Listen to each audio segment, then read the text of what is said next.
Hi అండి. Already మనము third లెసన్‌కి సంబంధించి తెలుగు లెసన్‌లో ఫస్ట్ లెసన్ అయితే మనం కంప్లీట్ చేసుకున్నాము. ఇందులో సెమ్ 1కి సంబంధించి ఫస్ట్ లెసన్ అయిందనమాట. ఓకేనా అండి. ఇక్కడ చూసుకున్నట్టయితే మనకు తెలుగులో ఫస్ట్ లెసన్‌కి సంబంధించి టోటల్ 5 లెసన్స్ అయితే ఇవ్వడం జరిగింది. అందులో తెలుగు తల్లి ఆల్రెడీ మనం కంప్లీట్ చేసుకున్నాము. ఇప్పుడొచ్చి ప్రెజెంట్ మర్యాద చేద్దాం, థర్డ్ లెసన్ మంచి బాలుడు, ఫోర్త్ నా బాల్యం, ఫిఫ్త్ వచ్చి పొడుపు విడుపు అనేటువంటి టోటల్ ఈ 4 లెసన్స్ అయితే మనం ఈ వీడియోలో అయితే కంప్లీట్ చేసుకుందామండి. ఓకేనా. ఇప్పుడు చూసినట్టయితే ఇది సెకండ్ లెసన్ అన్నమాట. మర్యాద చేద్దాం, ఇది సంసిద్ధత పాఠం అండి. ఓకేనా. ఇక్కడ చూసుకున్నట్టయితే మర్యాద చేద్దాం. పూర్వం కళింగ రాజ్యంలో పరమానందయ్య అనేటువంటి పండితుడు ఉండేవాడు. ఆయనకి 12 మంది శిష్యులు. వారు చాలా అమాయకులు. వయసు పెరిగినా కూడా వారికి బుద్ధి అనేది పెరగలేదు. వారు చేసేటువంటి పనులు కూడా కోపంతో పాటు కూడా నవ్వు అనేది తెప్పిస్తూ ఉండేవి. ఓకేనా. వారు చేసేటువంటి పనులు కోపంతో పాటు నవ్వును కూడా తెప్పిస్తూ ఉండేవి. ఒకరోజు పరమానందయ్య గారు భార్యతో కూడా కలిసి గుడికి కూడా వెళ్తారు. అదే సమయంలో కూడా పురుగురు నుండి కూడా పేరయ్య అనేటువంటి పండితుడు వచ్చాడు. వస్తూనే కూడా ఓయ్ పరమానంద, ఒరే పరమ అంటూ కేకలు వేశాడు. ఆ కేకలు విన్నటువంటి శిష్యులకు విపరీతమైనటువంటి కోపం కూడా వచ్చింది. తన గురువు గారిని కూడా ఒరే అంటావా అనుకున్నారు. ఎవరు? శిష్యులు అన్నమాట. ఓకేనా. నెక్స్ట్ చూసినట్టయితే అంతే, ఆయన్ని ఇంట్లో ఉన్నటువంటి స్తంభానికి కట్టేశారు. కొట్టడానికి కూడా కర్రల కోసం ఇద్దరు బయటికి వెళ్ళారు. ఆ పండితుడి అదృష్టం బాగుంది. అదే సమయానికి కూడా పరమానందయ్య దంపతులు కూడా ఇంటికి వచ్చారు. వస్తూనే పరమానందయ్య గారు అయ్యో అయ్యో ఇదేం అఘాయిత్యం రా, ఈయన నా స్నేహితుడు రా అంటూ పేహరయ్యక్కట్లు కూడా విప్పాడు. ఓకేనా. సమయానికి నువ్వు రాకపోతే చంపేసేవారు రా పరమ అంటూ పేరయ్య బావురమన్నాడు అంటే బోరును కూడా ఏడవడం అన్నీ కూడా అర్థం. ఓకేనా. నెక్స్ట్ శిష్యులు కూడా బిక్కముఖం కూడా వేశారు. బిక్కముఖం అంటే ఏడుపు ముఖం అన్నమాట. ఓకేనా. నెక్స్ట్ పరమానందయ్య గారు పాపం వీళ్ళకి ఏం తెలియదు, ఒట్టి అమాయకులు, వారిని క్షమించు అన్నాడు. ఈ కాన్వర్జేషన్స్ అన్ని వెరీ వెరీ ఇంపార్టెంట్ అండి. మనం థర్డ్ క్లాస్ నుంచి 8th క్లాస్ వరకు ఉన్నటువంటి ప్రతి లెసన్ కూడా పిన్ టు పిన్ అయితే చదవాల్సి ఉంటుంది. ఎందుకంటే మిడిల్లో కాన్వర్జేషన్స్ వచ్చి ఇది ఎవరితో ఉన్నారు అనేటువంటి క్వశ్చన్స్ అయితే మనకు ఇంతకుముందు టెట్ డిఎస్సిలో అయితే అడగడం అయితే జరిగింది. ఓకేనా అండి. సో కాబట్టి ఇప్పుడు ప్రజెంట్ ప్రతి లెసన్ కూడా మనం చదువుకుంటూ వెళ్ళాలి. ఓకేనా. నెక్స్ట్ ఇక్కడ చూసుకున్నట్టయితే పేరయ్య పరమానందయ్య యొక్క దంపతులను కూడా పెళ్లికి పిలిచి కూడా వెళ్ళిపోయాడు. అప్పుడు పరమానందయ్య శిష్యులను కూడా పిలిచి కోప్పడి ఒరే మన ఇంటికి వచ్చే అతిథుల్ని కూడా గౌరవించి మర్యాదలు చేయాలి అని చెప్పాడు. ఎవరు? పరమానందయ్య గారు శిష్యులకు చెప్పడం జరిగింది. శిష్యులు సరేనని తలలూపారు. పరమానందయ్య గారు భార్యతో కలిసి పేరయ్య కూతురి పెళ్లికి కూడా పొరుగురు వెళ్లారు. అదే అదనువుగా 3 దొంగలు కూడా ఆ రాత్రి కూడా పరమానందయ్య గారి ఇంటికి కూడా దొంగతనానికి కూడా రావడం జరిగింది. ఇంటికి కూడా కన్నం వేయడం మొదలు పెట్టారు. ఆ అలికిడికి కూడా శిష్యులకు కూడా మెలకువ వచ్చింది. శిష్యుల్లో కూడా ఒకడు ఒరేయ్ పెద్ద పెద్ద మనుషులురా, అతిథి దేవుళ్ళు ఇంట్లోకి దూరి వస్తున్నాడు, బాగా మర్యాద చేద్దాం అన్నాడు. ఎవరు? శిష్యుల్లో ఒకడన్నమాట. నెక్స్ట్ వాళ్ళు లోపలికి దూరి వస్తున్న ఒక్కొక్కరిని కూడా లోపలికి కూడా లాగారు. ఎవరూ లేరని ఇంట్లోకి కూడా చొరబడినటువంటి దొంగలు ఆ 12 మంది శిష్యులను కూడా చూసి మొదట భయపడ్డారు. తర్వాత వారి యొక్క అమాయకత్వాన్ని కూడా గ్రహించారు. చప్పుడైతే కూడా ఊరి జనులు నిద్రలేస్తారని మౌనంగా కూడా ఉండిపోవడం అనేది జరిగింది. ఆల్రెడీ పరమానందయ్య గారు ఏం చెప్పారు? మన ఇంటికి వస్తే వాళ్ళ అతిథులు అని చెప్పారు కదా. కాబట్టి ఈ దొంగల్ని కూడా వీళ్ళు అతిథులు అనుకొని మర్యాద చేయడం అనేది మొదలు పెట్టారన్నమాట. ఇక్కడ చూసుకున్నట్టయితే శిష్యులు గురువు గారి యొక్క మాటలు కూడా గుర్తుంచుకున్నారు. అతిథులకు కూడా పూజ మొదలు పెట్టారు. ఇద్దరు పోయి బిందెలతో కూడా నీళ్లు తెచ్చి వాళ్ళ నెత్తిని కూడా కుమ్మరించారు. ఆ చలికాలపు ఒక చన్నీళ్ళకి కూడా దొంగలు గజగజ వణికారు. మరో ఇద్దరు అలంకరించడానికి కూడా పసుపు కుంకుమ గంధం కూడా తెచ్చి పూజ చేయడం అనేది స్టార్ట్ చేశారనమాట. కళ్ళ నిండా కూడా పసుపు కుంకుమ పడి మండటంతో దొంగలు మూలగడం కూడా మొదలు పెట్టారు. శిష్యులు అలాగే సాంబ్రాణి కూడా తెచ్చి ధూపం కూడా వేసాగారు. ఇల్లంతా కూడా పొగలు కమ్మి కిటికీల్లో నుంచి కూడా పొగ బయటకు కూడా రావడం అనేది మొదలైంది. ఆ దారిన పోతున్నటువంటి రాజభటులు గురువుగారింట్లో కాలిపోతున్నది అనుకుని గబగబా కూడా తలుపులు తోసుకొని కూడా లోపలికి వచ్చారు. శిష్యుల యొక్క చేతిలో కూడా చిత్రహింసలు పడుతున్నటువంటి వారిని కూడా దొంగలుగా కూడా గుర్తించారు. వెంటనే వారికి కూడా బంధించి రాజుగారి దగ్గరకు కూడా తీసుకుని వెళ్ళారు. మరుసటి రోజున వచ్చినటువంటి గురువుగారు శిష్యుల యొక్క అమాయకత్వాన్ని కూడా నవ్వుకున్నారు. ఇంటిని కూడా దొంగలు కూడా చూసుకోకుండా కాపాడినందుకు సంతోషించారు. అలాగే దొంగలను పట్టించినందుకు పరమానందయ్య గారి శిష్యులకు రాజుగారు కూడా పిలిపించి ఘనంగా కూడా సన్మానించడం అనేది జరిగిందన్నమాట. ఈ కథ మర్యాద చేద్దాం అనేటువంటి పాఠంను పరమానందయ్య గారి శిష్యుల కథ నుంచి కూడా తీసుకోవడం అనేది జరిగింది. ఇక్కడ అర్థాలు చూసుకున్నట్టయితే పండితుడు అంటే బాగా చదువుకున్నవాడు, అన్నీ తెలిసినవాడు అని అర్థం. ఓకేనా. జనులు, ప్రజలు, అమాయకత్వం తెలియని వారు, పొరుగు ఊరు, పక్క ఊరు, దంపతులు, భార్యాభర్తలు, అఘాయిత్యం చేయకూడనటువంటి పని, బావురు మనడం, బోరున ఏడవడం, బిక్కముఖం, ఏడుపు ముఖం. నెక్స్ట్ అతిథులు అనుకోకుండా ఇంటికి వచ్చేవారు, మర్యాద, గౌరవం, అలికిడి, శబ్దం, కుమ్మరించడం, ఒక్కసారిగా పోయడం, చిత్రహింసలు, నానాబాధలు, బంధించి కట్టివేసి సన్మానించడం, గౌరవించడం, ఘనంగా, గొప్పగా. ఓకేనా. ఇవన్నీ కూడా అర్థాలు అన్నమాట. నెక్స్ట్ చూసుకున్నట్టయితే ఇవి క్వశ్చన్స్. నెక్స్ట్ మనకి ఇక్కడ ఈ మాసపు పాట. నెక్స్ట్ ఇక్కడ అండి మనము ఈ మాసపు పాటలో రేలా రేలా అనేటువంటి జానపద గేయం అయితే ఇవ్వడం జరిగింది. ఇక్కడ చూసుకున్నట్టయితే రేలా రేలా రేలా రేలా రే రేలా రేలా రేలా రేలా రే అడవి తల్లికి దండాలోయ్ మా తల్లి అడవికి దండాలోయ్, అడవి చల్లంగుంటే అన్నానికి కుదవే లేదు, పంట ఇంటికి వస్తే పండుగ చేద్దాం, కొండల నుండి కోనల నుండి గోదారమ్మ పరుగులు చూడు, గోదారమ్మ పరుగులు చూడు, వంపులు తిరుగుతూ ఒయ్యారంగా, పెనుగంగ ఉరకలు చూడు, పెనుగంగ ఉరకలు చూడు, ఏటిలోన ఊట చూడు, నీటిలోన సుడులు చూడు, అందరికీ అండగా నిలిచే అడవి తల్లి అన్నం చూడు, రేలా రేలా రేలా రేలా రేలా రే రేలా రేలా రేలా రేలా రేలా రే. ఓకేనా. ఇదంతా మనకి ఏం అవసరం లేదు. ఇక్కడ చూసుకున్నట్టయితే చరణాలు అయితే చూసుకోవాలండి. కిలకిల కిలకిల కిలకిల రామచిలుకల పలుకు చూడు, రామచిలుకల పలుకులు చూడు, కుహు కుహు కుహు కోయిలమ్మల పాటలు చూడు, కోయిలమ్మల పాటలు చూడు, పావురాల జంట చూడు, పాలపిట్ట పాట చూడు, అందరికీ అండగా నిలిచే అడవి తల్లి అందం చూడు. ఇది ఈ మాసపు పాట కింద రేలా రేలా అనేటువంటి జానపద గేయం అన్నమాట. ఓకేనా అండి. ఇవైతే చూసుకోవాలి. ఇక్కడైతే మనకు బిట్టుబడింది అన్నమాట. కొండల నుండి కోనల నుండి గోదారమ్మ పరుగులు చూడు, గోదారమ్మ పరుగులు చూడు. ఓకేనా. అడవి చల్లంగా ఉంటే అన్నానికి కుదవే లేదు, పంట ఇంటికి వస్తే పండుగ చేద్దాం అనేటువంటిది ఏ జానపద గేయం నుండి తీసుకోవడం జరిగింది అనే విధంగా అయితే మనకు బిట్ ఆల్రెడీ పడింది అనమాట. ఓకేనా. నెక్స్ట్ ఈ మాసపు కథ చూసుకున్నట్టయితే జింక అనేది ఈసప్ కథ. ఓకేనా. జింక ఒకటి నీళ్లు కూడా తాగడానికి సెలయేటి దగ్గరకు కూడా వెళ్ళింది. నీళ్ళలో కూడా తన ప్రతిబింబాన్ని కూడా చూసుకుంది. తన కొమ్ములు కూడా ఎంత పెద్దవో ఎంత బాగా ఎదుగుతున్నాయో చూసి మురిసిపోయిందన్నమాట. తర్వాత కాళ్ళు కూడా చూసుకుంటూ నా కాళ్ళు మాత్రం చీపురు పుల్లల్లాగా ఉన్నాయి, ఏం బాగాలేవు అనుకుంది. ఇంతలో హఠాత్తుగా ఒక సింహం కూడా తన మీద కూడా దుఃఖపోవడం కూడా చూసింది. జింక భయంతో కూడా రువ్వున కూడా దూసుకుపోయింది. అలా అది అలా పారిపోతూ కూడా అడవిలో ఉన్నటువంటి చెట్ల గుబురులోకి కూడా వెళ్ళిపోయింది. దాని అందమైనటువంటి కొమ్ములను తగులుకొని ఇరుక్కుపోయాయి అన్నమాట. సింహం దగ్గరకు వచ్చేస్తుంది. జింక కొమ్ములు వదిలించుకోవడానికి ఎంతో ప్రయత్నం అనేది చేసింది. అదృష్టవశాత్తు సింహం మీద పడే లోపలే కూడా కొమ్ములు కూడా బయటపడ్డాయి అన్నమాట. బతుకు జీవుడా అని కూడా జింక వేగంగా కూడా పారిపోవడం జరిగింది. మళ్ళీ సెలయేటి దగ్గరకు కూడా వెళ్ళి ఎంత దద్దమ్మను నేను బాగా లేవనుకున్నటువంటి పుల్లల లాంటి కాళ్ళు నన్ను కాపాడాయి, నేను మురిసిపోయినటువంటి కొమ్ములు నా ప్రాణం మీదకి తెచ్చిపెట్టాయి అని అనుకుంది. ఎవరు? జింక. ఓకేనా. ఈ మాసపు కథలు గ్రీకు పురాణ కథల నుంచి కథలుగా కూడా ప్రసిద్ధి చెందడం అనేది జరిగిందనమాట. గ్రీకు పురాణ కథలుగా ఇవి ప్రసిద్ధి చెందడం జరిగింది. ఇవి 2500 సంవత్సరాల నుండి నాటివిగా కూడా చెప్పడం జరుగుతుంది. ఈ కథలు కూడా అన్ని ప్రపంచ భాషల్లోకి కూడా అనువదించబడ్డాయి అన్నమాట. ఓకేనా అండి. నెక్స్ట్ ఇక్కడ చూసుకున్నట్టయితే థర్డ్ లెసన్ వచ్చి మంచి బాలుడు అనేటువంటి లెసన్ ఇక్కడ చూసుకున్నట్టయితే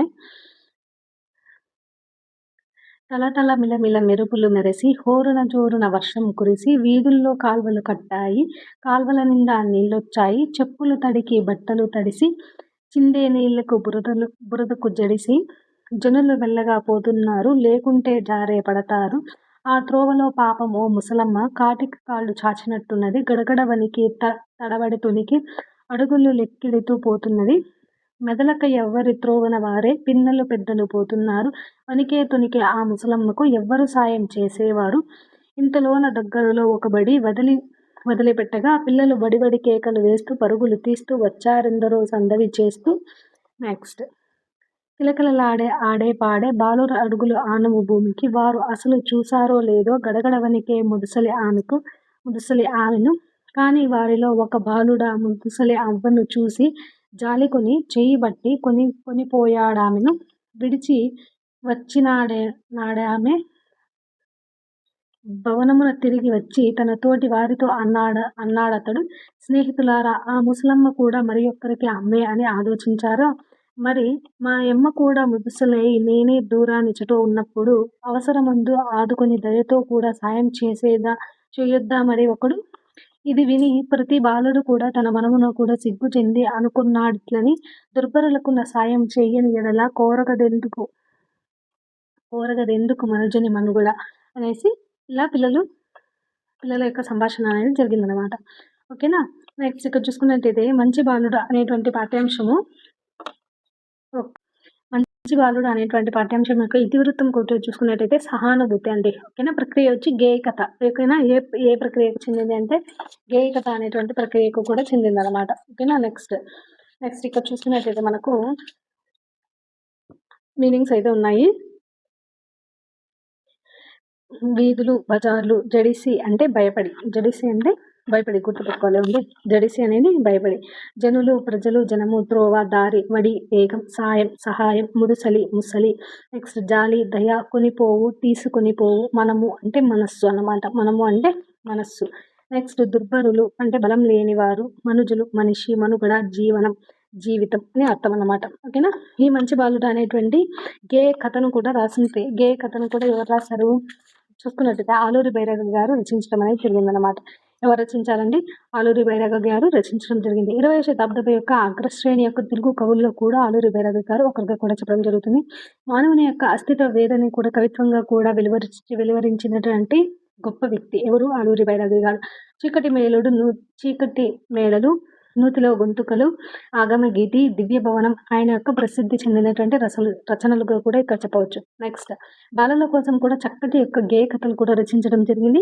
అలాగే కేంద్ర సాహిత్య యొక్క అకాడమీ యొక్క పురస్కారం కూడా ఈయన తీసుకోవడం అనేది జరిగిందన్నమాట. ఇక్కడ చూసుకున్నట్లయితే సింపుల్ కోడ్ ఏంటంటే బైరాగి అనేటువంటి మంచి బాలుడు దివ్య గొంతు వింటే చీకటి అయినా కానీ ఆగమంగా వెళ్ళిపోతాడు అనమాట. ఓకేనా. నేను పెట్టుకున్నటువంటి సింపుల్ కోడ్ అన్నమాట. నెక్స్ట్ చూసుకున్నట్టయితే మనకి ఇదంతా సింపుల్ గ్రామర్ అన్నమాట. ఇక్కడ చూసుకున్నట్టయితే మనకి ఏకవచన బహువచనాలు అయితే ఇవ్వడం జరిగింది. ఏకవచన బహువచనాల్లో చూసుకున్నట్టయితే మనకు కేకలు, కలలు, పిల్లలు, అడుగులు. ఓకేనా. నెక్స్ట్ ఇదంతా ఏం లేదండి. నెక్స్ట్ ఇక్కడ చూడండి, నేను వాక్యాంత బిందువు. వాక్యం చివరను కూడా ఉంటాను. ఎవరు? ఫుల్ స్టాప్ అన్నమాట. ఓకేనా. ఫుల్ స్టాప్ అంటారు. దీన్ని పూర్ణ విరామం అని కూడా అంటారు. వాక్యాంత బిందువు అని కూడా అనడం జరుగుతుంది. అంటే వాక్యాంత బిందువు అనేది ఎక్కడ పెడతాము అంటే ఆ వాక్యం అక్కడికి పూర్తయింది అని చెప్పేటువంటి సందర్భంలో మనం వాక్యాంత బిందువును కూడా ఉపయోగించడం అనేది జరుగుతుంది. ఓకేనా. నెక్స్ట్ స్వల్ప విరామ బిందువును చూసుకున్నట్టయితే మనం ఎక్కడ యూజ్ చేస్తాము? స్వల్పంగా కూడా విరామం ఇచ్చే చోట స్వల్ప విరామ బిందువును కూడా మనం ఎక్కువగా కూడా యూజ్ చేయడం అనేది జరుగుతుంది. ఓకేనా. నెక్స్ట్ కలపండి చేయి అనేది ఈ మాసపు పాట అన్నమాట. ఓకేనా. ఇక్కడ చూసుకోండి, కలపండి చేయి కలపండి, 10 మంది భుజం కలపండి, చేయి కలపండి, కొండరాళ్ళు పగలగొట్టి కోన చదువును చేద్దాం, కోన వెంట దారి తీసి రాదారులు వేద్దాం, కొండరాళ్ళు పగలగొట్టి కోన చదువును చేద్దాం, కోన వెంట దారి తీసి గోదారులు వేద్దాం, కోన లొంగదీసి కొల్లలు పండిద్దాం, కలపండి చేయి కలపండి, 10 మంది భుజం కలపండి, చేయి కలపండి. ఓకేనా. నెక్స్ట్ పాడుకుంటూ పని చేస్తే 10 మందికి లాహిరి, ఆడుకుంటూ పని చేస్తే అనిపించదు చాకిరి, పాడుకుంటూ పని చేస్తే 10 మందికి చాకిరి, 10 మందికి లాహిరి, ఆడుకుంటూ పని చేస్తే అనిపించదు చాకిరి, కలకత్తా కాశ్మీరం కాశీ కన్యాకుమారి, కలిపేస్తాము రైలు దారి, కానకోన రహదారి. ఓకేనా. ఇవి ఇంపార్టెంట్ చూసుకోవాలన్నమాట. ఓకేనా. నెక్స్ట్ ఇది కలపండి చేయి అనేటువంటి ఈ మాసపు పాఠం. దీన్ని రచించిన వారు ఎవరు? దేవులపల్లి వెంకటకృష్ణ శాస్త్రి గారుగా మనం చెప్పవచ్చు. ఆధునికమైనటువంటి తెలుగు కవిత్వంలో కూడా భావ కవిత్వ యొక్క యుగానికి కూడా తలుపులు తెరిచారు. అచ్చమైనటువంటి తెలుగు కవి. అలాగే అక్షర రమ్యత, భావన యొక్క సౌకుమార్యం, శబ్ద సంస్కారం కృష్ణశాస్త్రి యొక్క కవిత్వం యొక్క లక్షణాలుగా కూడా చెప్పవచ్చు. అక్షర రమ్యత, భావన సౌకుమార్యం, శబ్ద సంస్కారం అనేవి కృష్ణశాస్త్రి, దేవులపల్లి కృష్ణశాస్త్రి, వెంకట కృష్ణశాస్త్రి గారి యొక్క కవిత్వ లక్షణాలుగా కూడా ఇక్కడ చెప్పడం జరుగుతుంది. అందుకనే వీరి యొక్క కవిత్వాన్ని శ్రీశ్రీ గారు ఇక్షు సముద్రంతో కూడా పోల్చడం జరిగింది. వారి కవిత్వాన్ని శ్రీశ్రీ ఇక్షు సముద్రంతో కూడా పోల్చడం జరిగింది. కృష్ణపక్షం, ఊర్వశి, ప్రవాహము అనేవి కూడా వీరి యొక్క ప్రసిద్ధమైన కూడా అందుకోవడం జరిగింది. దేవులపల్లి వెంకటకృష్ణ శాస్త్రి గారు పద్మశ్రీ పురస్కారాన్ని కూడా అందుకోవడం అనేది జరిగిందనమాట.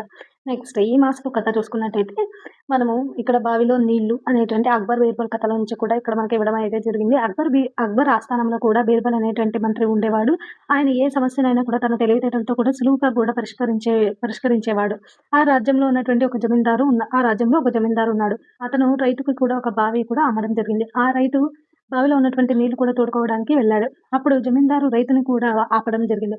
నేను నీకు బావిని మాత్రమే అమ్మాను, కానీ అందులో ఉన్నటువంటి నీళ్లు నమ్మలేదు, అవి నావి. ఆ నీళ్లు కావాలంటే నాకు తగినటువంటి ధనం ఇచ్చి తోడుకో అనేది అన్నాడు అనమాట. ఎవరు? జమీందారు. నెక్స్ట్ రైతుకి కోపం వచ్చింది. వారిద్దరి మధ్య కూడా గొడవ అనేది మొదలైంది. న్యాయం కోసం కూడా అక్బర్ యొక్క ఆస్థానానికి కూడా వెళ్ళారు. అక్బర్ వారు చెప్పినదంతా కూడా విని బీర్బల్ వైపు కూడా చూడడం అనేది జరిగింది. సమస్యను కూడా పరిష్కరించమన్నాడు. బీర్బల్ కొద్దిసేపు కూడా ఆలోచించాడు. జమీందారు వైపు కూడా చూసి ఇలా అన్నాడు అనమాట. సరే, నువ్వు బావి ఒకటే కదా అన్నావు, నీళ్ళు అమ్మలేదు కదా అని అడిగాడు అన్నమాట జమీందార్తో. జమీందారు ఏమన్నాడు? అవును అన్నాడు అన్నమాట. నెక్స్ట్ బీర్బల్ ఏమి అడిగాడు? బావి రైతుదేనా అని అడిగాడు జమీందార్తో. అవును అని చెప్పాడు. నెక్స్ట్ సరే, రైతు బావిలో నీ నీళ్ళు ఉన్నాయి కదా, రైతు యొక్క బావిలో నీ నీళ్ళు ఉన్నాయి కదా, వెంటనే బావిలోంచి నీళ్ళనన్నా తోడుకొని వెళ్ళిపో, లేదా నీళ్లు పెట్టుకున్నందుకు రైతుకు అద్దెన్నా చెల్లించు అని తీర్మానించాడు. ఒక్కసారిగా జమీందారు ముఖం పాలిపోయిందన్నమాట. నెక్స్ట్ చేసినటువంటి తప్పును కూడా తలుచుకుని తలదించుకున్నాడు. రైతును కూడా మోసం చేసినందుకు తనకు కూడా క్షమించమని కూడా అక్బర్ పాదుషాని కూడా వేడుకోవడం జరిగింది. అలాగే రైతు కూడా సంతోషించడం జరిగింది. ఇది అక్బర్ బీర్బల్. నెక్స్ట్ అక్బర్ వచ్చి బీర్బల్ను అభినందించడం జరిగిందనమాట. ఇది వచ్చి అక్బర్ బీర్బల్ కథల నుంచి కూడా తీసుకున్నటువంటి బావిలో నీళ్లు అనేటువంటి ఈ మాసపు కథ. నెక్స్ట్ నా బాల్యం అనేది ఇది ఒక ఇతివృత్తం. ఇది నా బాల్యం అనేటువంటి ఇతివృత్తిని కూడా చూసుకున్నట్టయితే కళల గురించి తెలియజేస్తుంది. అలాగే ప్రక్రియ ఆత్మకథకు కూడా చెల్లినది నా బాల్యం అన్నమాట. ఇక్కడ చూడండి, పొన్నేకల్లు తూర్పు వీధి యొక్క ముసల్మానుల యొక్క పందిరి గుంజ కూడా పాట పాడుతుందని కూడా పేరు. నేను ఆ పందిరి కింద పుట్టాను. నేను పుట్టగానే కూడా అబ్దుల్ అజీజ్ అని కూడా పిలిచారట మా గార్పాడు తాత. మా నాన్నకు కూడా ఆ పేరు కూడా నచ్చలేదని నాజర్ అని కూడా పిలవాలని ఆయన యొక్క ఆశ. ఓకేనా, అబ్దుల్ అజీజ్ అని గార్పాడు తాత పిలిచేవారు. అలాగే ఆ పేరు నచ్చలేదని నాజర్ అని వాళ్ళ నాన్నగారు పిలిచేవారు అన్నమాట. నెక్స్ట్ మా గార్పాడు మామూలు అత్తలు వీళ్ళందరూ ఏం చేసేవారు అంటే గార్పాడుకు సంబంధించినటువంటి తాతలు, మామూలు అత్తలు అబ్దుల్ అజీజ్ అని పిలిచేవారు. పొన్నేకల్లు యొక్క పెద్దనాన్నలు కానీ చిన్నాన్నలు కానీ అమ్మలు, అక్కలు వీళ్ళందరూ కూడా నాజర్ అని కూడా పిలిచేవారు. నేను తప్పటడుగులు కూడా వేస్తూనే కూడా వచ్చి రానటువంటి మాటలతో కూడా పాడుకుంటూ వెళ్ళేవాడు. ఎవరు? నాజర్ గారు అన్నమాట. ఓకేనా, షేక్ నాజర్ గారు పాడుకుంటూ వెళ్ళేవారు.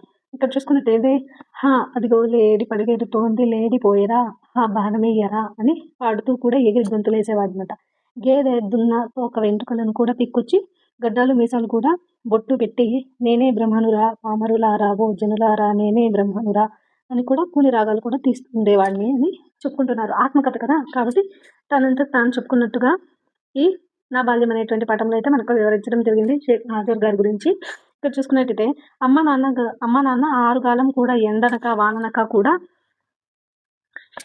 వాననక అలుపు సలుపు లేకుండా కష్టపడేవారు. అమ్మ చారెడు గింజలు కూడా దంచి వండి నాకు మా చెల్లికి కూడా పెట్టడము, మళ్ళీ అంతా పనులకు కూడా పోవడము దినచర్యగా కూడా జరుగుతుంది. నాకు బడిలో కూడా వేసేటువంటి వయసు వచ్చింది. ఎలాగో శ్రమపడే కొత్త చొక్కా కుట్టించాడు మా నాన్న. చదువు మూడో నేత్రమని కూడా కొబ్బరికాయ, ఆకు, ఒక్కలు, పావల కూడా గురుదక్షిణ గురువు గారికి కూడా ఇచ్చి నన్ను వీధి యొక్క బడిలో కూడా అప్పగించాడు మా నాన్న. మధ్యాహ్నం కూడా బడి నుండి కూడా ఇంటికి కూడా వెళ్ళగానే గింజలు కూడా తీసుకొని, ఇంకా మీ నాన్న ఇంటికి రాలేదురా నాయన, ఇంకా వండలేదు, సాయంకాలం కూడా పంతులు గారిని కూడా అడిగి పెందల కడరా అయ్యా అని అమ్మ పాలో పెరుగో చల్లో తాగడానికి కూడా ఇచ్చేది. ఓకేనా, నెక్స్ట్ నేను తాగి మూతి తుడుచుకొని సద్దు జొన్నలు లేవుగా నీ చల్ల తాగి చదువుకోరా అని పాడుకుంటూ కూడా పోయేవాడిని. ఇది కూడా ఇంపార్టెంటే. ఓకేనా, ఎవరు పాడుకుంటూ వెళ్ళేవారు? నాజర్ గారు పాడుకుంటూ వెళ్ళేవారు. ఓకేనా, నెక్స్ట్ హార్మోనిస్ట్ కాదర్ ఒకరోజు కూడా మా ఇంటికి వచ్చి మస్తాన్ గారు తన కుర్రోడు మంచి తెలివి కలవాడు, శృతి లయ గానం మంచి కంఠం కూడా కలవాడు, నాతో పంపండి, చదువు సంగీతం కూడా నేర్పించి కూడా గొప్పవాడిని కూడా చేస్తానన్నాడు. మా నాన్న సరే అన్నాడు. గోగుపుల్ల యొక్క గొట్టంతో కూడా నీళ్ళ చెంబులతో కూడా ఊదిస్తూ శృతి కుక్క కూడా నేర్పించేవాడు. ఏడవడము, నవ్వడము, కోపంగా కూడా మాట్లాడడము, చూడడము, మూతి ముడవడము, కళ్ళు కళ్ళురమడము లాంటివి కూడా నేర్పించేవాడనమాట. నెక్స్ట్ కళ్ళలో కూడా కొబ్బరి నూనె కూడా వేసి లైట్ వంక కూడా చూసి నీరు కారుతుంటే ఏడుపు డైలాగులు కూడా చెప్పించేవాడనమాట. ఎవరు? హార్మోనిస్ట్ కాదర్. నెక్స్ట్ పాఠశాల యొక్క వార్షికోత్సవం వచ్చింది. ద్రోణ విజయం అనేటువంటి ఒక చిన్న నాటిక కూడా ఆడటం అనేది జరిగింది. ఎవరు? షేక్ నాజర్ గారు అన్నమాట. చిన్న నాటిక కూడా వేయడం జరిగింది. నేను ద్రోణాచార్యునిగా కూడా పద్యాలు పాటలు కూడా పాడాను. మా పంతులు గారు నా వైపు కూడా పాడుతాడు. నా వీపని తడుతూ బాగా చదువుకోరా, మంచి గాయకుడు నటుడు అవుతావని 5 రూపాయలు పుస్తకము పెన్సిల్ బహుమతిగా కూడా ఇవ్వడం జరిగింది. అలా నా బాల్యం అనేది ఆకలితో ఆటలతో పాటలతో కూడా గడిచిపోవడం అనేది జరిగింది అని ఎవరు చెప్తున్నారు? షేక్ నాజర్ గారు ఈ నా బాల్యం అనేటువంటి పాఠం ద్వారా మనకు వివరించడం అనేది జరిగిందన్నమాట. ఇప్పుడు చూసుకున్నట్టయితే షేక్ నాజర్ గారి యొక్క జీవిత విశేషాలు. షేక్ నాజర్ నిరుపేద ముస్లిం కుటుంబంలో ఉన్నటువంటి ముస్లిం కుటుంబంలో గుంటూరు జిల్లా పున్నేకల్లు గ్రామంలో కూడా 1920 ఫిబ్రవరి 5వ తేదీన కూడా జన్మించడం జరిగింది. నాజర్ యొక్క తండ్రి షేక్ మస్తాన్, తల్లి వచ్చి బినాబీ. తల్లిదండ్రులు కూడా గురువుల యొక్క ప్రోత్సాహంతో కూడా ప్రాచీన జానపద యొక్క కళారూపమైనటువంటి బుర్రకథ ప్రక్రియకు కూడా నాజర్ కొత్త మెరుపులు కూడా దిద్దడం అనేది జరిగింది. పల్నాటి యుద్ధం, వీరాభిమన్యు, బొబ్బిలి యుద్ధం, అల్లూరి సీతారామరాజు, బెంగాల్ కరువు వంటి ఇతివృత్తాలతో కూడా సమకాలీనటువంటి అంశాలను కూడా జత చేసి నాజర్ బుర్రకథలకు కూడా రూపొందించడం అనేది మొదలుపెట్టడం జరిగింది. నాజర్ చేసినటువంటి కృషిని కూడా గుర్తించినటువంటి భారత ప్రభుత్వం 1986లో పద్మశ్రీ యొక్క పురస్కారంతో సత్కరించడం జరిగింది. ఇవన్నీ గుర్తుపెట్టుకోవాలంటే 1986 సంవత్సరంలో పద్మశ్రీ పురస్కారం నాజర్ గారికి భారత ప్రభుత్వం అనేది ఇవ్వడం జరిగింది. నెక్స్ట్ నాజర్ 1997 ఫిబ్రవరి 22వ తేదీన మరణించడం జరిగిందన్నమాట. నెక్స్ట్ అర్థాలు చూసుకున్నట్టయితే ఆశ, కోరిక, 6 కాలం అంటే ఏడాదంతా, దినచర్య అంటే ప్రతిరోజు చేసేటువంటి పనులు, గురుదక్షిణ అంటే గురువులకు కూడా ఇచ్చేటువంటి దక్షిణ, వార్షికోత్సవం అంటే సంవత్సరం చివరన జరుపుకునేటువంటి వేడుక, గుంజ అంటే రాట, పామరులు అంటే చదువుకోని వారు. ఓకేనా. నెక్స్ట్ కవి పరిచయం చూసుకున్నట్టయితే షేక్ నాజర్ తన జీవిత కథను తానే చెప్పుకున్నట్లుగా అంగడాల రమణమూర్తి గారు అక్షరీకరించడం జరిగింది. స్వీయ చరిత్రాత్మకమైనటువంటి ఈ కథకు కూడా ఇతను ఎవరు? అంగడాల రమణమూర్తి గారు పింజారి అని కూడా పేరు పెట్టడం జరిగిందన్నమాట. ఓకేనా. తన జీవిత చరిత్రను గురించి తానే రాసుకున్నట్టుగా షేక్ నాజర్ గారు రూపొందించిన వారు ఎవరు? అంగడాల రమణమూర్తి. ఇతను ఆ కథకి ఏమని పెట్టారు? ఆ స్వీయ చరిత్రకు ఏమని పేరు పెట్టారంటే పింజారి అని పేరు పెట్టడం జరిగింది. నెక్స్ట్ ఇక్కడ చూడండి, గార్పాడు తాత వీళ్ళు ఏమని పిలిచేవారు? అబ్దుల్ అజీజ్ అని పిలిచేవారు. ఓకే. గార్పాడు తాత పెద్దమ్మలు, చిన్నమ్మలు, గార్పాడు తాత పెద్ద నాన్నలు, చిన్న నాన్నలు, మామలు, అత్తలు, నాన్నగారు. ఓకేనా. గార్పాడు తాత, మామలు, అత్తలు ఇద్దరు కలిసి అబ్దుల్ అజీజ్ అని పిలిస్తే పెద్ద నాన్నలు, చిన్నాన్నలు, ఇంకా నాన్న ఏమని పిలిచేవారు? నాదర్ అని కూడా పిలవడం అనేది జరిగింది. ఓకేనా.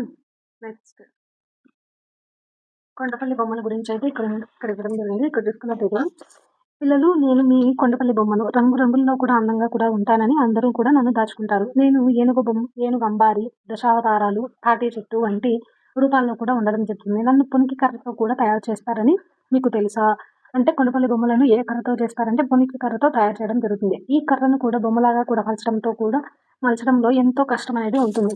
మా పూర్వీకులు రాజస్థాన్ నుంచి కూడా వచ్చారని చెప్తారు. ప్రస్తుతం మేము మన రాష్ట్రంలో ఉన్నటువంటి ఆంధ్రప్రదేశ్లో ఉన్నటువంటి కృష్ణా జిల్లాలో కొండపల్లిలో కూడా స్థిరపడడం అనేది జరిగింది. ఈ కొండపల్లి బొమ్మలు పూర్వం ఎక్కడ ఎక్కువ తయారు చేసేవాళ్ళంటే రాజస్థాన్లో తయారు చేసి అక్కడ తయారు చేసే వాళ్ళు ఎక్కువ ఉండడం వల్ల ఆ విధానం అనేది మన కృష్ణా జిల్లాలో ఉన్నటువంటి కొండపల్లి ప్రాంతానికి కూడా వ్యాపించడం అనేది జరిగింది. ఓకేనా. ఇక్కడ చూసుకున్నట్టయితే కొన్ని పదాలు ఇచ్చారు, వాటికి అర్థాలు కూడా ఇవ్వడం జరిగింది. గుంజ అంటే రాట, ఇటారు, స్తంభం, చిన్నాన్న, బాబాయి, పినతండ్రి, చిన్నబ్బ, చిన్నాయన, బువ్వ, అన్నం, కూడు, మెతుకులు. ఓకేనా. నెక్స్ట్ ఇక్కడ ఒక చిన్న బుర్రకథ అయితే ఇవ్వడం జరిగింది. ఇది మనకేం అవసరం లేదండి. నెక్స్ట్ ప్రశ్నార్థక వాక్యాన్ని మనం ఎప్పుడు వాడతాము ప్రశ్నార్థకంను అంటే క్వశ్చన్ మార్క్ని మనం ఎప్పుడు వాడతామంటే ఎప్పుడు, ఎక్కడ, ఎందుకు, ఏమిటి, ఎలా, ఎవరు అని ఇలాంటి పదాలతో కూడా మనం ఇలాంటి పదాలను ప్రశ్నార్థక పదాలు అంటారు. ఈ పదాలతో కూడా క్వశ్చన్స్ అనేవి స్టార్ట్ అయినప్పుడు మనము లాస్ట్లో అయితే ప్రశ్నార్థకంలో యూజ్ చేయడం అనేది జరుగుతుంది. ఓకేనా. నెక్స్ట్ ఆశ్చర్యార్థకం చూసుకున్నట్టయితే ఆశ్చర్యం కలిగించేటువంటి అంశాలను కూడా తెలియజేసినప్పుడు ఆ పదం తర్వాత అయితే మనము అబ్బో, అమ్మో ఇవన్నీ కూడా ఆశ్చర్యార్థక వాక్యాలు కదా, ఆశ్చర్యార్థక పదాలు కదా. తర్వాత అయితే మనం ఆశ్చర్యార్థకంను ఉపయోగించడం జరుగుతుంది. నెక్స్ట్ ఈ మాసపు పాట చూసుకున్నట్టయితే బంగారు పాపాయి అనేది ఈ మాసపు పాట. ఓకేనా.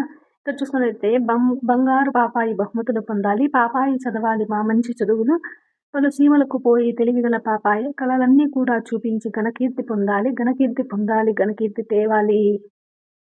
నెక్స్ట్, మా పాప పలికితే మధువులే కొరియాలి, పాపాయి పాడితే పాములే ఆడాలి, ఏ దేశమే జాతి, ఎవరింటిది పాప, ఎవరి పాపాయి అని ఎల్లరడగాలి, తెలుగుదేశము నాది తెలుగు పాపను నేను అని పాప జగమంతా చాటి వెలయించాలి, మా నోములప్పుడు మా బాగా ఫలించాలి అంటూ ఈ మాసము పాటను అయితే మనకు మంచాల జగన్నాథరావు గారు అయితే వర్ణించడం అనేది జరిగిందనమాట. ఇక్కడ చూసుకున్నట్టయితే మంచాల జగన్నాథరావు కవి ఇంకా సంగీత విద్వాంసుడు, ప్రసిద్ధమైనటువంటి వాగ్గేయకారుల యొక్క కృతులకు కూడా స్వరరచన కూడా చేయడం అనేది జరిగింది. ఓకేనా, ఇది సింపుల్గా కవి పరిచయం అయితే ఇవ్వడం జరిగింది. నెక్స్ట్, బంగారు మొలక అనేది ఈ మాసపు కథ అన్నమాట. ఇక్కడ చూసుకున్నట్టయితే ఈ మాసపు కథ అనగనగా ఒక రాజు, ఆ రాజు కూడా ప్రజలను కూడా చక్కగా కూడా పరిపాలించేవాడు. సమయం కూడా దొరికినప్పుడల్లా కూడా రాజ్యంలో కూడా పర్యటించేవాడు. ప్రజల యొక్క కష్ట సుఖాలను కూడా తెలుసుకునేటువంటి వాడు. ఎప్పటి ఇలాగనే కూడా ఒకరోజు కూడా రాజు పర్యటనకు కూడా బయలుదేరడం జరిగింది. ఒక గ్రామం కూడా పొలిమేరలో రాజుకి కూడా మామిడి మొక్కలతో కూడా ఒక ముసలివాడు కూడా కనిపించడం జరిగింది. రాజు ఆ వృద్ధుడిని కూడా గమనించసాగాడు. అతడు మామిడి యొక్క మొక్కను కూడా నాటి దానికి కూడా నీరు పోయసాగడం జరిగింది. రాజు మనసులో కూడా ఒక ఆలోచన మిగిలింది. ఆ మొక్క ఎప్పుడు చెట్టు అవుతుంది, ఎప్పుడు కాయలు కాస్తాయి, ఈ ముసలివాడు ఎప్పుడు వాటిని తింటాడు అనుకుంటూ రాజుకు నవ్వు కూడా వచ్చిందనమాట. తాతను కూడా వెళ్ళి అడిగారు, తాత, నువ్వు ఎంత అమాయకుడివి, ఇప్పుడు మామిడి మొక్క నాటుతున్నావు, ఇది పెరగాలి, పెద్దదవ్వాలి, దానికి కాయలు కాయాలి, ఇది ఎప్పటికీ జరిగే పని, అప్పటిదాకా నువ్వు బతుకుంటావా అని అడుగుతున్నాడు ఎవరు, రాజుగారు. నెక్స్ట్, రాజు మాటలు విని కూడా ముసలివాడు బోసి నోటితో కూడా నవ్వాడు. రాజా, ఈ మొక్క నాటేది నా కోసం కాదు, అప్పటి వరకు బతికి కూడా ఉండనని నాకు తెలుసు. ఇది పెద్ద ఈ కాయలు కాస్తే కూడా నా కొడుకు తింటాడు, నా కూతురు తింటుంది, నా మనుమలు తింటారు, నా వారి పిల్లలు తింటారు, జనం తింటారు. ఎన్నడో మన తాతలు నాటినటువంటి మొక్కలే ఇప్పటికీ కూడా చెట్లే ఫలాలను కూడా ఇస్తున్నాయి. వాటినే మనం తింటున్నాం కదా. ఏ పని అయినా కూడా మన కోసమే చేయవలసినటువంటి పని లేదు, రేపటి కోసం కూడా చేయాలి. ఎవరి కోసం వారు ఆలోచించుకుంటే ఈ లోకం ఇంత దూరం వచ్చేదా, ఇంత అభివృద్ధి చెందేదా అని ముసలాయన అడగడం జరిగిందనమాట. నెక్స్ట్, తాత మంచి మాటలు కూడా చెప్పాడు. తాత మనస్సు చాలా మంచిది అనుకుని రాజు ముసలివాడికి 25 బంగారు కాసులు నాణ్యాలు అయితే ఇవ్వడం జరిగింది. 25 అంటే 25 అనమాట. 25 బంగారు నాణ్యాలు ఇవ్వడం జరిగింది. తాత ముఖం ఆనందంతో కూడా వికసించింది అనమాట. చూసావా రాజా, ఈ మొక్క నాటిన రోజే బంగారు కాసులు కూడా కాసింది అంటూ తాత సంబరపడిపోయాడు. అతని సంబరం చూసి రాజు కూడా ఆనందించడం జరిగింది. ఇది బంగారు మొలక. నెక్స్ట్, ఫిఫ్త్ లెసన్ వచ్చి పొడుపు విడుపు. ఓకేనా,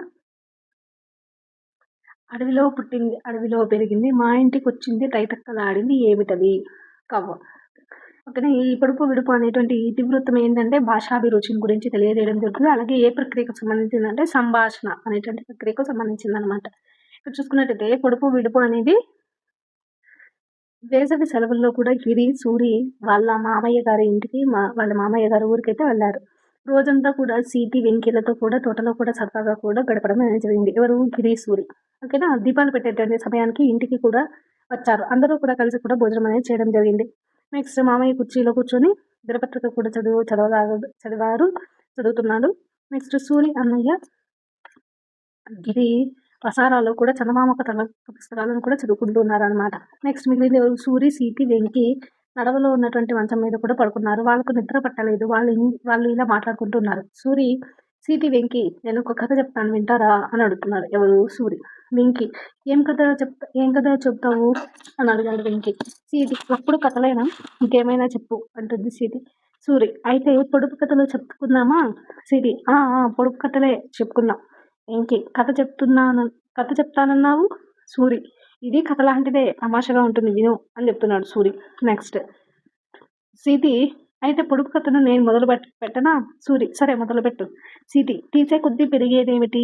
సూరి, చెప్పనా నుయ్యి, అవునా? సీతి, కాదు, నేను చెప్పనా, చెప్పేస్తున్నా, గొయ్యి అని చెప్పింది. ఎవరు, సీతి. వెంకి, అవును గొయ్యే, నువ్వు మాత్రం పెరగదా ఏమిటి? సరే సీతి, ఈసారి నువ్వు పొడుపు కథ పొడు చూద్దాం అని చెప్పింది. సూరి, వెండి గొలుసు వేయడమే కానీ తీయలేము, ఏమిటో చెప్పుకో అన్నాడు. సీతి, ఏంటబ్బా? వెంకి, నేను చెప్పదా, హారం కదూ, అన్నాడు. ఎవరు? వెంకి. సూరి. కాదు, నువ్వు చెప్పు సీతి. ఆ సీతి ఏమంటుంది? ఆ గోడ కదూ. సూరి. కాదు కాదు, ముగ్గులు అని చెప్తున్నాడు. ఎవరు? సూరి. సూరి. నెక్స్ట్ సీతి. అదెట్లా? ముగ్గులు వేయగలం కానీ తీయ తీయగల తీయగలమేమిటి? ముగ్గులు వెండి గొలుసుల్లా ఉంటాయి కదా అన్నాడు. ఎవరు? సూరి. సీతి. ఈసారి నేనొక పొడుపు కథ పొడవనా? 100 చిలకలకు ఒకటే ముగ్గు. ఏమిటో చెప్పుకోండి. వెంకి. ఉల్లిపాయ కదూ. సూరి. ఉల్లిపాయకు ముక్కుంటుందా అన్నాడు. ఎవరు? సూరి. సీతి. నేనే చెప్తాను. పళ్ళగుత్తి అని చెప్తుంది. ఎవరు? సీతి. సూరి. పళ్ళగుత్తి అయితే ముక్కేదమ్మా అని అడుగుతున్నాడు. నెక్స్ట్ సీతి. పళ్ళగుత్తిలో ఉండే కాడే ముక్కు అని చెప్తుంది సీతి. వెంకి. ఈసారి నేను ఒక పొడుపు కథ పొడుస్తాను, మీరు విప్పండి చూద్దాం అన్నాడు. నెక్స్ట్ సూరి. సరే విప్పుతాం పొడు అన్నాడు. వెంకి. పచ్చ చొక్కా వాడు చొక్కా విప్పుకొని నూతిలో పడ్డాడు. దీన్ని విప్పండి. జాంపండు కదా అంటుంది సీతి. వెంకి. సూరి ఏమంటున్నాడు? జాంపండు నూతిలో పడుతుందా ఏమిటి అని అడిగాడు. సీతి ఏమంటుంది? నూతి దగ్గర జాంపండు ఉంటే పడదా? వెంకి. సరే నువ్వు చెప్పు సూరి. సూరి ఏమన్నాడంటే అరటిపండు. సీది. అదేలా? అరటిపండు తొక్క తీస్తారు, నోట్లో వేసుకుంటారు. సీది. ఓహో, నోరు నుయ్యన్నమాట. వెంకయ్య. అవును. సూరి. నేను మరొక్కటి పొడుస్తాను, వినండి మరి. ఇంట్లో కలి ఒంట్లో కలి ఏమిటో చెప్పుకోండి. వెంకి. ముందు నువ్వు ఒకటి విప్పు, మిగతావి మేము చెప్తాం. సూరి. ఒంట్లో కలి అంటే రోకలి. ఇప్పుడు చెప్పుకోండి. సీది. ఒంట్లో కలి అంటే ఆకలి కదూ అని చెప్పిందన్నమాట సీతి. నెక్స్ట్ సూరి. సరే సరే బాగానే చెప్పారు. ఇప్పుడు మరో ఆట ఆడుకుందామా? గొలుసు కట్టు ఆట. ఇది ఇంకా బాగుంటుంది. వెంకి. సరే మొదలుపెట్టు. సూరి. నేను ప్రశ్న వేస్తాను, మీరు సమాధానం చెప్పాలి. సీతి. సరే అలాగే. సూరి. నువ్వు ఎక్కడికి వెళ్ళావు? ఏటికి? ఏ ఏరు? పాలేరు. ఏ పాలు? మేక పాలు. ఏ మేక? కొమ్మేక. ఏ కొమ్ము అంటే ఇలా వాళ్ళు మాట్లాడుకుంటూ ఆడుకుంటూ ఉన్నారనమాట. ఇంతలో అమ్మ పడుకోమని కేకేసింది. ముగ్గురు నిద్రలోకి జారుకున్నారు. పిల్లలు సూరి, సీతి, వెంకి ఆడినటువంటి గొలుసుకట్టు ఆటను మీరు కొనసాగించండి మరి అని రచయిత అయితే మనం చెప్తున్నాం. నెక్స్ట్ పదాలు చూసుకున్నట్టయితే నుయ్యి అంటే అర్థాలు. అర్థాలు చూసుకున్నట్టయితే నుయ్యి, బావి, ప్రారంభించు, మొదలుపెట్టు, ఏరు అంటే నది. ఓకేనా? నెక్స్ట్ ఈ పొడుపు విడుపు అనేటువంటి పాఠ్యాంశాన్ని కూడా రచించింది చింతా దీక్షితుడు. ఇతను కవి, కథకులు, విద్యావేత్త. తెలుగులో కూడా బాల సాహిత్యానికి కూడా తొలితరం కూడా మార్గదర్శకులలో కూడా ముఖ్యంగా కూడా వీరిని చెప్పవచ్చు. గిరిజనులు, సంచార జాతుల గురించి కూడా తెలుగులో కూడా కథలు రాసినటువంటి తొలి రచయిత. ఈ బిడ్డ ఎన్నిసార్లు రిపీట్ అయి ఉంటుందో అండి ఇప్పటివరకు జరిగినటువంటి TET-DSలో. ఓకేనా? గిరిజనుల గురించి, సంచార జాతుల గురించి కూడా తెలుగులో కూడా కథలు కూడా రాసినటువంటి తొలి రచయిత ఎవరు అంటే చింతా దీక్షితులు గారు. వెరీ వెరీ ఇంపార్టెంట్ విత్ గుర్తుపెట్టుకోవాలి. నెక్స్ట్ ఏకాదశి, శబరి, పట్టి రావు యొక్క కథలు, లక్క పిడతలు అనేవి ఈయన యొక్క ప్రసిద్ధమైనటువంటి రచనలు. అలాగే జానపద గేయాలను కూడా సేకరించారు అని చెప్తున్నారు. నెక్స్ట్ చూసుకున్నట్టయితే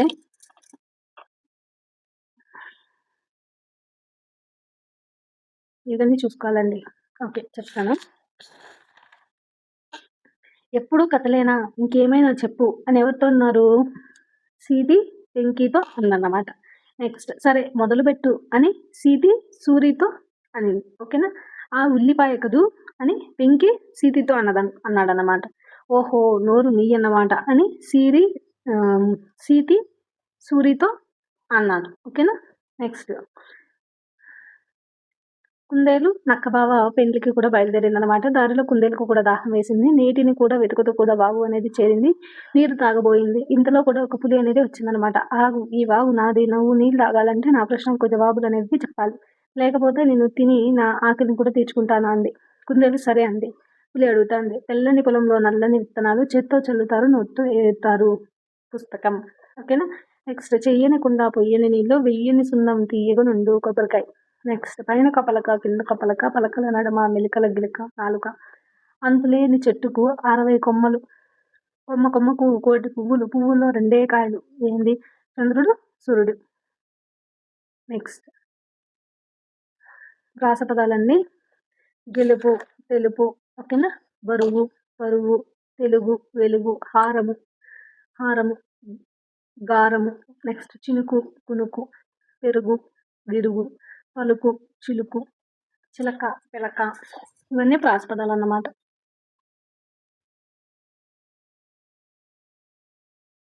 నెక్స్ట్ 4 కాళ్ళ జంతువులను తియ్యని పాలును ఇస్తాను. అంబా అంబా అంటాను. నేనెవరిని ఆవు. పండ్లలో రాజును నేనే తియ్యగా ఉంటాను. వేసవిలో దొరుకుతాను. నేనెవరిని మామిడికాయ. ఓకేనా. అందరికీ మామను నేను ఆకాశంలో ఉంటాను. చుక్కలతో ఉంటాను. నేనెవరిని ఎవరు చందమామ అన్నమాట. ఓకేనా. ఆకాశంలో ఎగురుతాను. గాల్లో విహరిస్తాను. ఓకేనా. రెక్కలు ఉంటాయి. నేనెవరిని ఎవరు రెక్కల్లాంటి చేతులుంటాయి. నేనెవరిని అని అడుగుతుంది. ఎవరు గాలిపట. ఓకేనా. నెక్స్ట్ సీను, గణపతి, రాజు బజారుకు కూడా వెళ్ళారు. రవి పెన్ను, పుస్తకం, పెన్సిల్ కూడా కొన్నాడు. జామ చెట్టుపై కూడా రామచిలుక పావురం అనేది వాలాయి. సో ఇవన్నీ కూడా అండర్లైన్ చేసినటువంటి పదాలన్నీ కూడా నామవాచకాలుగా కూడా గుర్తించడం జరుగుతుంది. ఓకేనా.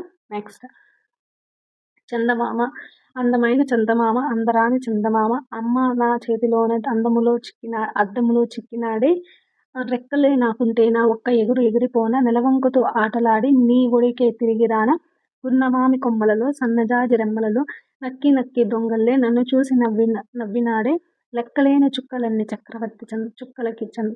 చక్రవర్తి చందమామ, నీలి నీలి మబ్బుల్లో తేలిపోవు చందమామ అని నందూరి రామ్మోహన్ రావు గారు ఈ మాసపు పాటల గురించి అయితే వివరించడం జరిగింది. చందమామ అనేటువంటి ఈ మాసపు పాటను కూడా రచించిన నందూరి రామ్మోహన్ రావు గారు. కవి అనువాదకులు, ఇంకా గొప్ప భావకులు. హరివిల్లు ఆయన రచించినటువంటి బాల గేయాల యొక్క సంపుటి అన్నమాట. హరివిల్లు అనేది ఆయన రచించినటువంటి బాల గేయాల యొక్క సంపుటము. నరావతారం విశ్వరూపముల ద్వారా కూడా విజ్ఞానం యొక్క శాస్త్రాన్ని కూడా సులభమైనటువంటి శైలిలో కూడా పాఠకులకు కూడా పరిచయం అనేది చేయడం జరిగింది. నరావతారం విశ్వరూపముల ద్వారా విజ్ఞాన శాస్త్రాన్ని కూడా సులభమైనటువంటి శైలిలో పాఠకులకు పరిచయం చేయడం జరిగింది. విశ్వదర్శనం, అక్షరయాత్ర వంటి రచనలతో పాటు కూడా మార్కెట్ వెయిన్ రచించినటువంటి టామ్ సాయర్, హకల్బెర్రీ అనేటువంటి అనువాదాలను కూడా ఈయన రాయడం అనేది ఈ అనువాదాలను కూడా ఈయన చేయడం జరిగింది అనమాట. నెక్స్ట్ ఈ మాసపు కథ చూసుకున్నట్టయితే నెక్స్ట్ వికట కవి. ఓకేనా. వికట కవిని తెనాలి రామకృష్ణ యొక్క కథల నుంచి కూడా తీసుకోవడం జరిగింది. కృష్ణా తీరంలో కూడా గార్లపాడు అనేటువంటి ఊరు అనేది ఉందన్నమాట. కృష్ణా తీరంలో గార్లపాడు అనేటువంటి ఊరుంది. ఆ ఊర్లో కూడా రామయ్య తంత్రి అనే పండితుడు ఉన్నాడు. అతని యొక్క భార్య లక్ష్మమ్మ. వారి కుమారుడు రామకృష్ణుడు. రామకృష్ణ యొక్క తల్లిదండ్రులు ఎవరు? రామయ్య ఇంకా లక్ష్మమ్మ. చిన్నతనంలోనే కూడా రామకృష్ణుని యొక్క తండ్రి కూడా మరణించడంతో మేనమామ అతనిని తెనాలికి కూడా తీసుకుని కూడా వెళ్ళాడు. రామకృష్ణుని కూడా బడిలో కూడా వేయడం జరిగింది. రామకృష్ణుడు చదువుకునేవాడు కాదు, బడికి పోయేవాడు కాదు. పొద్దున్నే కూడా ఇంటి నుంచి కూడా బయలుదేరి అటు ఇటు తిరిగేవాడు. సాయంత్రం ఇంటికి చేరేవాడు. చదువు లేదు, అల్లరి ఎక్కువ, పెద్దవాడవుతున్నాడు. ఒకరోజు కూడా రామకృష్ణుడు అలా తిరుగుతున్నాడు. అతనికి కూడా ఒక సాధువు కూడా ఎదురవ్వడం జరిగింది. సాధువు ఎందుకో రామకృష్ణుడి మీద కూడా దయ అనేది కలిగిందన్నమాట. నెక్స్ట్ అతని దగ్గరికి పిలిచాడు. నాయన, నీకు ఒక మంత్రం చెప్తాను. కాళికాదేవి గుడికి వెళ్ళి అక్కడ అమ్మవారిని కూడా పూజించు. ఈ మంత్రం కూడా జపించు, నీకు మేలు కలుగుతుంది అని చెప్పాడన్నమాట. రామకృష్ణుడు మంత్రం కూడా నేర్చుకున్నాడు. ఆ మంత్రాన్ని కూడా పరీక్షించాలనుకున్నాడు.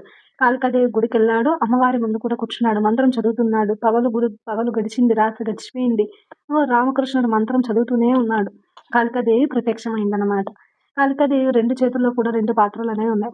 ఆమె రామకృష్ణుని కూడా పిలిచింది. నాయన, ఇదిగో 2 పాత్రలు. ఒక దానిలో కూడా పాలున్నాయి, మరొక దానిలో పెరుగుంది. పాలు తాగితే గొప్ప పండితుడు అవుతావు, పెరుగు తాగితే ఐశ్వర్యవంతుడు అవుతావు. నీకేం కావాలో కోరుకో అందన్నమాట. రామకృష్ణుడు సందేహంగా కూడా చూశాడు. అమ్మ, అవి అసలు ఎలా ఉంటాయో నాకు తెలియదు. ఆ 2 ఇవ్వు, ఒకసారి చూసి చెప్తాను అన్నాడు. దేవి ఇచ్చింది. రామకృష్ణుడు ఒక్కసారి పాల గిన్నె వైపు చూశాడు.